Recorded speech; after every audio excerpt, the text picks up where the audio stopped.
За жал, првите податоци кои што ги добивме за степенот на искористеност на средства беа откако на мускули се бараше владата да излезе со некакви показатели.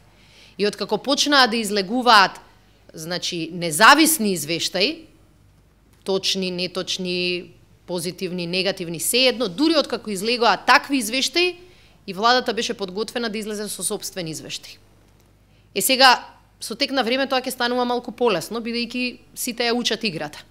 Например, после нашата постоеше една надзорна дебата во Советот на европски интеграции, мислам дека таа отвори врата и на уште една надзорна расправа, уште посериозна, на вистинска надзорна расправа, не јавна дебата, од страна на Комисијата за европски прашања, каде што неколку дена луѓе од различни сектори дискутираа на оваа тема.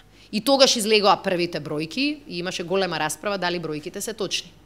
Мислам дека неколку месеци потоа или неколку недели потоа излезе првиот извештај на Европската комисија со податок околу искористеноста на ИПА, кој беше нешто различен, и тука повторно се отвори дебата.